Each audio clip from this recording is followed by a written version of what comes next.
Hello everyone, कैसे हो आप सब। आई होप कि आप सब बहुत बहुत अच्छे होंगे। मैं भी बहुत अच्छी हूँ।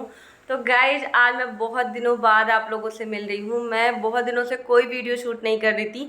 हालांकि शॉर्ट्स वीडियो मैं शूट कर रही थी, इंस्टाग्राम पे भी वीडियो पोस्ट कर रही थी, लेकिन जो मेरी रूटीन वीडियो है वो मैं नहीं बना रही थी। मेरी इच्छा बिल्कुल भी नहीं हो रही थी, क्योंकि क्या होता है ना कि जब भी मैं अपना नॉर्मल ब्लॉग आप लोग के साथ शेयर करती हूँ तो वो वीडियो बिल्कुल भी नहीं चलती, और जब मैं रूटीन वीडियो शेयर करती हूँ तो वो आप लोग को बहुत पसंद आती है। और रूटीन वीडियो से ना मैं थोड़ा सा हो गई थी बोर। मुझे बिल्कुल भी इच्छा नहीं हो रही थी कि मैं रूटीन वीडियो शेयर करूँ आप लोग के साथ।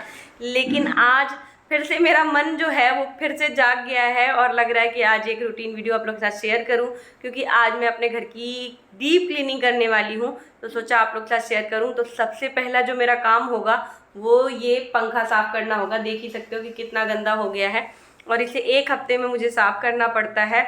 और मैंने कर ली है बहुत हैवी ऑयलिंग, क्योंकि मेरे बाल ना बहुत ज़्यादा बीच में झड़ रहे थे। तो इसी वजह से 2 से 3 दिन पे मैं अपने बालों में ऑयल कर लेती हूँ। ऑयल के वजह से मैं थोड़ी सी चंपू भी दिखती हूँ, लेकिन कोई नहीं, चंपू ज़रूर दिखूंगी, लेकिन बाद में बाल अच्छे हो जाएंगे। क्योंकि ऑयलिंग करने से क्या होता है ना कि बालों में थोड़ा सा फ़र्क ज़रूर पड़ता है। बहुत दिनों से ये मैं ऑयल लगा रही हूँ, जिसकी वजह से ना मेरे बालों में काफ़ी हद तक सुधार हो गया है गाइज। तो इसी वजह से 2 से 3 दिन बाद मुझे बालों में ऑयलिंग करनी पड़ती है। और थोड़ा सा मैं रोगी दिखती हूँ, मुझे भी पता है। ऐसा लगता है जैसे मैं बहुत दिनों से बीमार हूँ, लेकिन ऐसा कुछ नहीं है, मैं बिल्कुल ठीक हूँ। तो चलिए पहले काम करते हैं और उसके बाद आप लोगों से बातें करेंगे। चलिए फटाफट से सारे काम को पहले निपटा लेते हैं। चलिए चलते हैं। तो ये देखो गाइज, यहाँ पे सफाई अभियान मेरा स्टार्ट हो चुका है। तो सबसे पहले बेड के ऊपर मैंने स्टूल रखा, उसके बाद पंखे के ऊपर की जितनी भी धूल है ना वो साफ़ करूँगी। और गाइज पता है, यहाँ पे बहुत आसानी से ये पंखा मुझे मिल जाता है और मैं साफ़ कर लेती हूँ, क्योंकि इस छत की ऊंचाई बहुत ज़्यादा नहीं है। लेकिन मेरे कानपुर वाले घर का ना बहुत ज़्यादा छत की ऊंचाई है, जिसकी वजह से ना पंखे साफ़ करवाने के लिए मुझे इनकी मदद लेनी पड़ती थी, लेकिन यहाँ नहीं लेना पड़ता है और बहुत आसानी से मैं यहाँ पे पंखे साफ़ कर लेती हूँ। तो सबसे पहले मैंने पंखे की धूल को झाड़ दिया, उसके बाद थोड़ा थोड़ा सा कॉलीन डाल के और पंखे को दूसरे कपड़े से फिर से साफ़ कर दिया। इससे क्या होता है ना कि पंखा बिल्कुल चमचमाने लगता है, देख ही सकते हो। वैसे भी मेरे पंखों में बहुत ज़्यादा धूल नहीं हो पाती, क्योंकि मैं बहुत जल्दी जल्दी साफ़ करती हूँ। तो यहाँ दूसरा वाला पंखा जो है वो भी साफ़ कर दे रही हूँ। तो गाइज, अभी इस घर में ना केवल 2 ही पंखे लगे हैं, एक हॉल में और एक मेरे वाले कमरे में। दूसरे वाले में हम लोगों ने पंखा नहीं लगा रखा, क्योंकि दूसरा वाला जो कमरा है ना वो बहुत कम यूज होता है, उसमें बहुत ही कम उठना बैठना होता है। इसकी वजह से उसमें पंखा अभी नहीं लगा रखा है। और ये देखिए, यहाँ पे सेम उसी तरीके से इस पंखे को भी मैंने साफ़ कर दिया है। उसके बाद ये देखिए, मोब का जो पोछा है वो मेरा अलग है, और ये जो पोछा मैंने एक अलग से रख रखा है। इसका जो काम है सिर्फ डस्टिंग का है, इसे मैं गीला नहीं करती। केवल इसको मैंने दीवारों के लिए, कबर्ड के लिए, यानी कि सारी जगह की डस्टिंग के लिए रख रखा है। देख ही सकते हो। क्योंकि आपको लगता है कि हमारा घर बिल्कुल साफ़ है, दीवारें बिल्कुल साफ़ हैं, लेकिन जब आप डस्टिंग करते हो ना दीवारों की, कबर्ड की, तो बहुत सारी धूल निकलती है, क्योंकि धूल चिपक जाती है। और इस मौसम में तो ख़ास तौर पे बहुत ज़्यादा धूल आती है, क्योंकि लू चलती है और बहुत तेज़ तेज़ हवाएं होती है। तो धूल का आना तो बिल्कुल मतलब नॉर्मल सा है कि धूल आएगी और दीवारों पे जम जाती है और हमें पता नहीं चलता। और गीले कपड़े से अगर आप साफ़ करते हो तो दीवारों में दाग बन जाता है। तो आपको मोप को गीला नहीं करना है, केवल सूखा सूखा इस तरह से, जिस तरह से मैं कर रही हूँ उस तरह से अगर आप डस्टिंग करते हो तो सारी धूल निकल जाती है और दीवारें भी बिल्कुल चमचमाने लगती हैं। अक्सर देखिएगा कि दीवारों पे ना धूल जमती है तो वो काला काला सा दिखने लगता है, और फिर आप क्या करते हो कि पानी वगैरह से उसको पोंछने लगते हो, तो और क्या होता है कि और दाग बन जाता है। तो इस तरह से नहीं करना है, डस्टिंग को सूखे कपड़े से निकालना है। या तो आप हाथ से निकालो, आपके घर में सीढ़ी वगैरह है तो, अगर नहीं है तो मेरा वाला अपना लो तरीका, उससे कर लो। मैं तो इसी तरीके से करती हूँ और सब जगह की डस्टिंग बहुत ही अच्छी तरीके से हो जाती है। इसमें टाइम भी नहीं लगता और आपको सीढ़ी वगैरह भी नहीं लगानी पड़ती। और ये देखिए कितनी अच्छे तरीके से मैंने सब जगह की डस्टिंग कर दी है गाइस।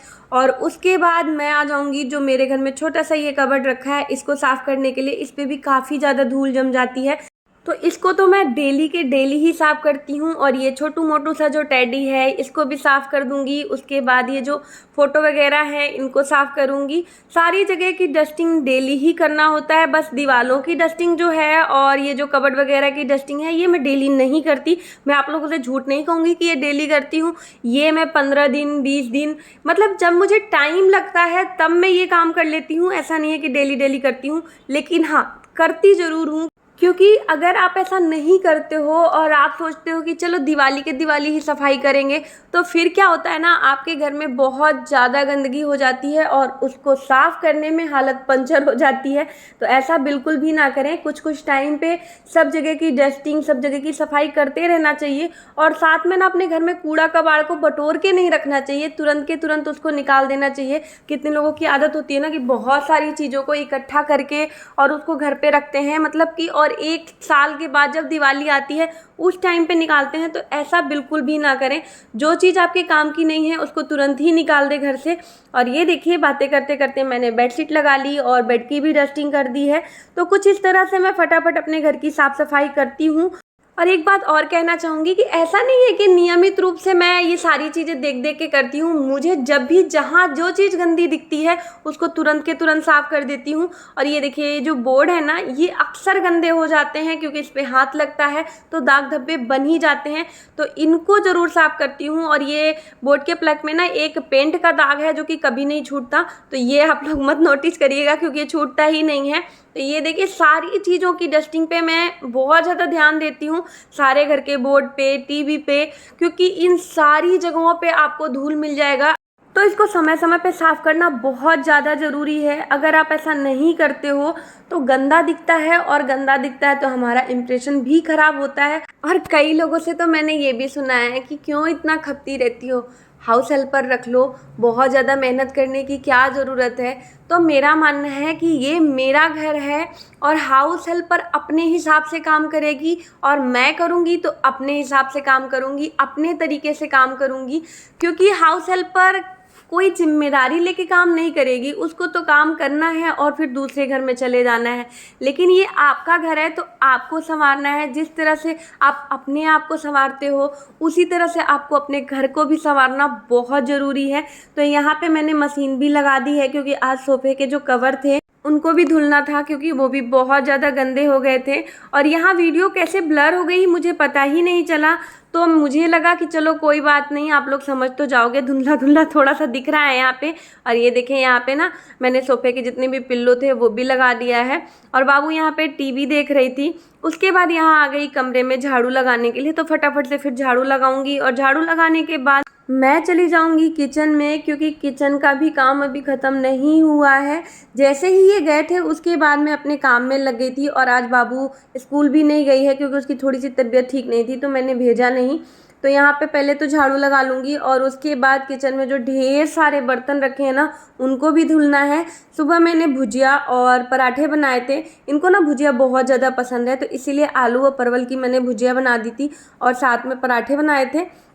तो आज ज़्यादा कुछ नहीं बनाया है मैंने, बस भुजिया पराठा बनाया था और इसी वजह से मैंने आप लोग के साथ शेयर नहीं किया। और ये देखिए यहाँ पे झाड़ू भी मेरी लग गई है। तो झाड़ू लगाने के बाद सीधे मेरी एंट्री होगी किचन में। तो ये देखिए किचन में एंट्री करते ही ढेर सारे बर्तनों को मैंने मांजा है और उसके बाद यहाँ खंगाल रही हूँ। और ये मेरा सबसे बोरिंग काम है, इसी को करने में मुझे सबसे ज़्यादा कंटाल आता है, लेकिन करना तो है ही है, काम तो ये भी है। और इसको कैसे स्किप कर सकते हैं, इसको तो करना ही करना है। अक्सर मैं वीडियो में बताती हूँ कि सबसे बोरिंग काम ना मुझे बर्तन धोना ही लगता है। और एक मज़े की बात बताऊँ, जितना ही बोरिंग लगता है उतना ही ज़्यादा मैं बर्तन निकाल लेती हूँ। और आज ना मैंने बनाना शेक भी बनाया था तो इसी वजह से मिक्सी का जार भी मैंने निकाल रखा था। और ये देखिए यहाँ पे गैस को मैं रगड़ रगड़ के साफ़ करती हूँ सुबह के टाइम में, क्योंकि गैस पे अगर दाग धब्बे ना तो मुझे बिल्कुल भी पसंद नहीं आता। तो बस उसके बाद ये देखिए दीवारें सारी साफ़ करूँगी और दीवारें साफ़ करने के बाद काउंटर टॉप को पोंछ दूँगी। तो किचन का काम कुछ इस तरह से ख़त्म हो जाता है। और सारी जगह जैसे टाइल्स वगैरह जितना भी है ना सब जगह पोंछ देती हूँ ताकि सारे दीवारों पे दाग धब्बे ना बने। क्योंकि ज़रा सा भी दाग धब्बा दिखता है ना तो मुझे बिल्कुल भी अच्छा नहीं लगता। मुझे ऐसा लगता है कि अजीब सा लग रहा है देखने में, तो इसी वजह से इन चीज़ों का थोड़ा सा ध्यान रखती हूँ। उसके बाद कमरे में ये देखिए, ये जो शीशा है ना, ये मेरी बाबू इतना ज़्यादा गंदा कर देती है। खड़े होके उसी जगह पे मटकती रहती है, हाथ रखती है तो दाग बन जाते हैं। उसके बाद ये छोटा वाला जो शीशा है इसको भी मैं साफ़ कर दूँगी। उसके बाद सोफ़े का टेबल जो है वो भी साफ़ करूँगी। जितनी भी ग्लास की चीज़ें हैं सारी चीज़ों को साफ़ करती हूँ, और ये मैं 1 या 2 दिन में नहीं करती, ये डेली ही करना होता है, क्योंकि ये दिन भर में कितनी बार मैं पोंछती हूँ मुझे खुद भी याद नहीं है। ये दिन भर में कई बार गंदा होता है। और यहाँ कपड़े भी मैंने सारे धुल के सुखा लिए हैं, बस स्टैंड पे डालना बाकी है और उसके बाद ले जाके कपड़े बाहर बालकनी में सुखा दूँगी। तो इस तरह से कपड़े भी धुल गए साथ साथ में, और सारे काम भी हो गए हैं। आखिरी काम बचा है पोछा लगाना, तो वो मैं सबसे आखिरी में करती हूँ, क्योंकि अगर मैं पहले पोछा लगा दूँगी तो मैं ही चल चल के पूरे घर को गंदा कर दूँगी। तो इसीलिए नहाने जाने के पहले पोछा लगाती हूँ और फिर नहाने चली जाती हूँ। तो आप लोग अपने घर में कैसे काम करते हो आप लोग भी बताना। मैं तो कुछ इसी तरह से करती हूँ, और ये मेरा डेली का ही रूटीन है। बस थोड़ा बहुत इधर से उधर काम हो जाता है, लेकिन करना तो यही होता है। कभी है कि मतलब जो डस्टिंग है वो कम होती है और कभी ज़्यादा होती है, लेकिन काम सारे यही होते हैं। बस थोड़ा बहुत अदला बदली हो जाता है, जैसे कि आज दीवारों की डस्टिंग है तो कल कुछ और काम निकल आता है। तो कुछ इस तरह से ही रोज़ का ही काम है। और ये देखिए, कपड़े धोने के बाद और स्टैंड को रखने के बाद जो मशीन है उसको भी मैंने अपनी जगह पे रख दिया। और आखिरी जो काम है वो बचा था पोछा, तो वो भी फटाफट लगा ही लेती हूँ, इसको भी क्यों छोड़ते हैं। और उसके बाद मैं चली जाऊँगी नहाने के लिए। और आज ना सबसे बड़ी चीज़ ये है कि बाबू ने मेरी बड़ी हेल्प करी। जानते हैं किस चीज़ में? वीडियो शूट करने में, क्योंकि मुझे ना ट्राइपॉड लगा के शूट करना पड़ता है। लेकिन आज मैंने बाबू से बोला कि बाबू तू ही शूट कर दे, तो जहाँ जहाँ मुझे ज़रूरत पड़ी ना बाबू ने मेरी वीडियो शूट करी। जैसे कि अभी जो वीडियो है ना वो बाबू ने ही शूट करी। पंखा जब मैं साफ़ कर रही थी उस टाइम पे भी बाबू ने वीडियो शूट कर दिया था। तो अगर कोई एक हेल्प करने वाला यानी कि वीडियो शूट करने वाला होता है ना तो वीडियो बड़ी अच्छी बन जाती है, यानी कि बहुत ज़्यादा आपको दिक्कत नहीं आती है। वैसे क्या होता है कि बार बार ट्राइपॉड को सेट करना पड़ता है और उसके बाद वीडियो को शूट करना पड़ता है, तो थोड़ा सा दिक्कत आता है। लेकिन अगर आपके यहाँ कोई शूट करने वाला है तो आप बहुत आसानी से वीडियो को शूट भी कर पाते हो। तो आज का जो वीडियो है ना उसमें मेरी बाबू की हेल्प बहुत ज़्यादा हुई है। और ये देखिए, घर मेरा बिल्कुल नीट एंड क्लीन हो चुका है। ये कमरा देख ही सकते हो, ये बिल्कुल नीट एंड क्लीन है। साथ में किचन भी बिल्कुल साफ़ हो गया है। तो चलिए अब मैं मिलती हूँ आप लोगों से नहाने के बाद।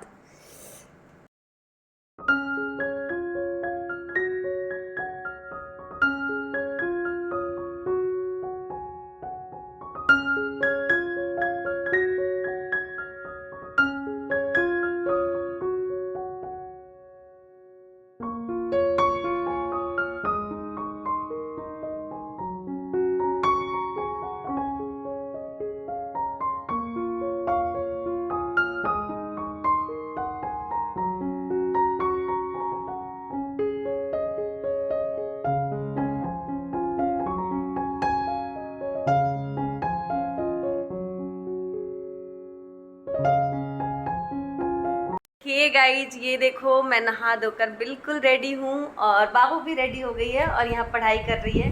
हेलो बोल दो सबको। हेलो। तो गाइज अभी सुबह के काम खत्म हुए हैं, लेकिन दोपहर के अभी बाकी हैं। और दोपहर में बाबू क्या बनेगा? खिचड़ी। बाबू को खिचड़ी खानी है तो इनके लिए मैं खिचड़ी बनाऊंगी और मैं भी वही खाऊंगी। तो चलिए गाइज, आज की वीडियो आप लोग को कैसी लगी ज़रूर बताइएगा। और हाँ गाइज, मैं मेकअप बिल्कुल भी नहीं करती, केवल चेहरे पे मॉइस्चराइज़र, लिप बाम, बिंदी और सिंदूर लगाती हूँ। घर में ज़्यादा मेकअप करना ठीक नहीं होता है, क्योंकि फिर चेहरा भी ख़राब हो जाता है। इसी वजह से मैं ज़्यादा मेकअप मतलब करती ही नहीं हूँ। अगर ज़्यादा मेकअप कर लूँ तो मेरे सर में दर्द होने लगता है। इसी वजह से बस जितना आप लोगों ने देखा बस उतना ही करती हूँ। और बाबू ये बताओ कि ये खिचड़ी के साथ और कुछ भी खाना है, केवल खिचड़ी खानी है?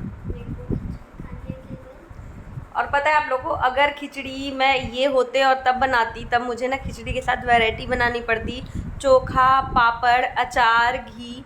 तो घी तो घर में होता है, लेकिन पापड़ छानना पड़ता है, साथ में चोखा बनाना पड़ता है, तो बहुत सारे काम हो जाते हैं। लेकिन मुझे और बाबू को खाना है ना, तो केवल खिचड़ी से काम चल जाएगा, नहीं बाबू? तो चलो गाइज, अभी इस वीडियो का यहीं पे एंड करते हैं। मिलेंगे आपसे नेक्स्ट वीडियो में। वीडियो कैसी लगी ज़रूर बताइएगा। अगर वीडियो में कुछ भी अच्छा लगा हो तो प्लीज़ वीडियो को लाइक ज़रूर करें, साथ में शेयर करें अपने फैमिली एंड फ्रेंड्स के साथ। तो अभी के लिए बाय बाय। बाय बोल दे बेटा। Bye bye.